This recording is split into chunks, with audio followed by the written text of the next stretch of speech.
Laras dan Gilang memutuskan tinggal bersama di sebuah kamar kos kecil karena alasan praktis. Sebagai sepupu, mereka merasa tidak ada yang salah. Laras sedang menyelesaikan kuliahnya, sementara Gilang, yang bekerja sebagai freelancer, mencari tempat tinggal yang murah dan nyaman. Hari-hari pertama terasa normal. Mereka berbagi tugas rumah seperti mencuci piring, membersihkan kamar, dan memasak makanan sederhana. Laras selalu sibuk dengan tugas-tugas kuliah, sementara Gilang sering terlihat di depan laptopnya mengerjakan proyek. Namun, malam-malam yang panjang mulai membuat mereka lebih sering berbicara. Laras, yang biasanya pendiam, mulai membuka diri kepada Gilang. Mereka berbagi cerita tentang masa kecil, ambisi, dan kesulitan hidup masing-masing. "Ras, kamu masih ingat nggak waktu kecil, kita pernah main di sawah sampai dimarahin Bude?" Tanya Gilang sambil tertawa. Laras tersenyum. "Iya, aku masih ingat. Kak Gilang malah nyuruh aku panjat pohon terus ninggalin aku sendirian." Percakapan itu membuat mereka semakin akrab. Keakraban itu perlahan mulai terasa berbeda ketika mereka mulai memperhatikan hal-hal kecil tentang satu sama lain. Gilang sering memuji Laras tanpa alasan jelas, dan Laras mulai merasa ada yang berbeda dalam cara Gilang memandangnya. Suatu malam, saat Laras sedang belajar di meja, Gilang duduk di ranjang sambil memperhatikannya. "Kamu rajin banget ya, Ras. Aku dulu nggak segigih kamu waktu kuliah," katanya. Laras menoleh sambil tersenyum kecil. "Biasa aja, Kak. Aku cuma nggak mau gagal." Namun, Laras merasa tatapan Gilang berbeda. Ada sesuatu yang membuatnya merasa gugup, tetapi ia mencoba mengabaikannya. Ia menganggap perasaan itu hanya keakraban sebagai keluarga. Tanda hubung, tanda hubung, tanda hubung. Hari-hari berikutnya, keakraban mereka semakin intens. Suatu malam, listrik padam, membuat mereka terjebak dalam kamar gelap. Laras yang takut gelap, mendekat ke Gilang. "Kak, aku takut," katanya dengan nada gemetar. Gilang meraih tangannya. "Tenang, aku di sini. Kamu nggak perlu takut." Malam itu, mereka berbicara lebih dalam dari biasanya. Laras mulai merasa nyaman di dekat Gilang dengan cara yang tidak pernah ia rasakan sebelumnya. Apa yang sebenarnya terjadi di antara mereka? Apakah keakraban ini akan membawa mereka ke hubungan yang lebih rumit? Malam-malam berikutnya, hubungan Laras dan Gilang semakin intens. Keakraban mereka, yang semula terasa wajar, perlahan berubah menjadi sesuatu yang sulit dijelaskan. Laras sering memergoki Gilang menatapnya lebih lama dari biasanya, sementara Laras sendiri mulai merasa gugup setiap kali berada di dekatnya. Suatu malam, Laras baru saja selesai mandi, dan mendapati Gilang sedang duduk di ranjang sambil mengetik di laptop. Gilang, tanpa sengaja, menoleh dan tertegun sesaat. Maaf, Ras. Aku nggak sengaja," ucapnya buru-buru sambil mengalihkan pandangan. Laras merasa wajahnya memerah. "Nggak apa-apa, Kak," jawabnya pelan sebelum masuk ke kamar kecil untuk mengganti pakaian. Namun, momen itu tidak bisa mereka lupakan. Laras mulai merasa ada ketegangan yang tak biasa di antara mereka. Gilang, yang biasanya santai, kini sering terlihat gelisah setiap kali mereka berada dalam satu ruangan. Suatu malam, saat Laras sedang menyelesaikan tugas kuliahnya, Gilang duduk di sudut kamar sambil memandanginya. "Ras, aku mau ngomong sesuatu," katanya tiba-tiba. Laras menoleh. "Apa, Kak?" Gilang menarik napas dalam. "Aku nggak tahu ini salah atau enggak, tapi aku merasa, aku mulai melihat kamu bukan cuma sebagai sepupu." Kata-kata itu menggantung di udara. Laras terdiam, jantungnya berdebar kencang. Ia tidak tahu harus berkata apa. "Kak, kita sepupu. Ini nggak mungkin," jawabnya pelan, mencoba menyangkal perasaannya sendiri. "Aku tahu, Ras. Tapi perasaan itu datang begitu saja. Aku nggak bisa mengontrolnya," jawab Gilang dengan nada penuh penyesalan.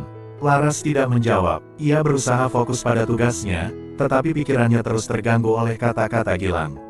Malam itu, masing-masing tenggelam dalam pikiran mereka sendiri. Hari berikutnya, situasi semakin rumit. Laras berusaha menghindari Gilang, tetapi kehadiran mereka dalam satu kamar kos membuat itu hampir mustahil. Gilang, di sisi lain, mencoba menjaga jarak, tetapi perasaannya semakin sulit untuk dikendalikan. Puncaknya terjadi pada suatu malam ketika hujan deras mengguyur kota. Laras sedang duduk di ranjang sambil membaca buku, sementara Gilang menatap hujan dari jendela. "Ras," panggil Gilang, suaranya nyaris berbisik. "Apa, Kak, jawab Laras tanpa menoleh. Gilang mendekat dan duduk di sebelahnya. Aku tahu ini salah, tapi aku nggak bisa lagi berpura-pura. Laras menutup bukunya dan menatap Gilang. Mata mereka bertemu dalam keheningan yang hanya diiringi suara hujan di luar. Gilang perlahan menyentuh tangan Laras. Kalau kamu ngerasa ini salah, aku akan berhenti. Tapi kalau kamu ngerasa yang sama, aku cuma mau tahu, katanya pelan. Laras terdiam, tetapi ia tidak menarik tangannya. Dalam hati, ia tahu bahwa apa yang mereka lakukan salah, tetapi perasaannya terhadap Gilang tidak bisa ia abaikan. Malam itu, batas di antara mereka akhirnya benar-benar memudar. Laras dan Gilang menyerah pada perasaan yang selama ini mereka coba abaikan. Hujan deras menjadi saksi hubungan yang seharusnya tidak pernah terjadi.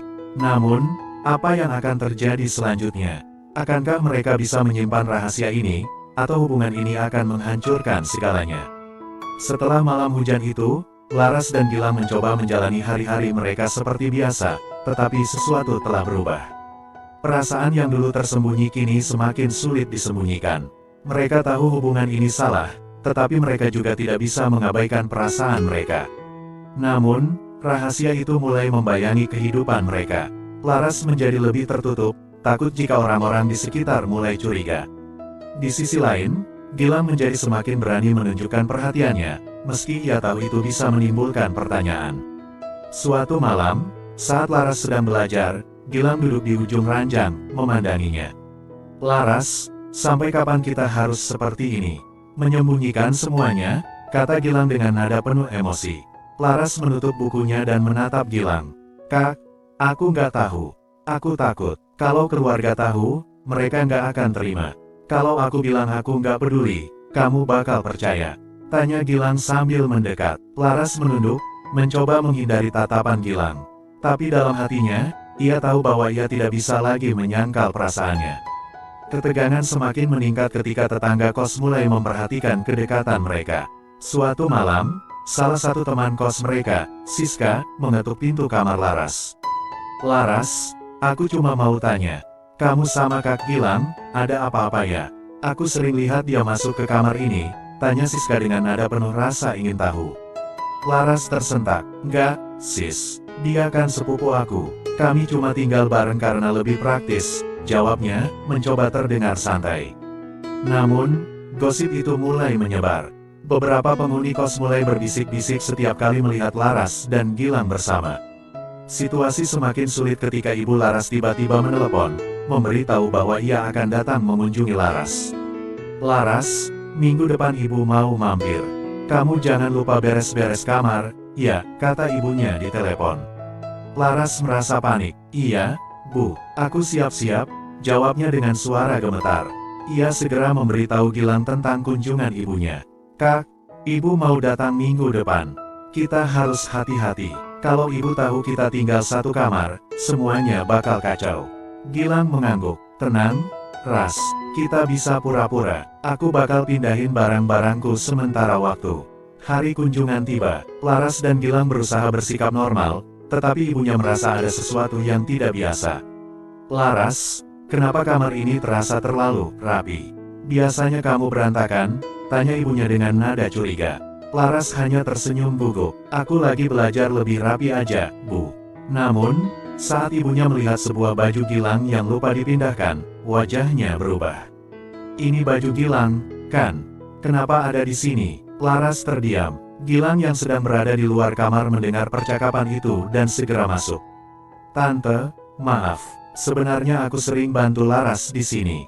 Jadi, kadang ada barangku yang tertinggal, kata Gilang, mencoba menutupi situasi. Tetapi ibunya tidak mudah percaya. Sepulang dari kos, ia mulai bertanya kepada keluarga besar, dan akhirnya cerita tentang kedekatan Laras dan Gilang mulai terkuak. Dengan berat hati, Laras dan Gilang memutuskan untuk berpisah. Gilang meninggalkan kos dan pindah ke kota lain untuk menjauh dari situasi yang semakin rumit. Laras, meski berat, mencoba menjalani hidupnya kembali seperti semula. Namun, meski mereka terpisah, kenangan tentang hubungan mereka tetap hidup. Dalam hati mereka, perasaan itu tidak pernah benar-benar hilang.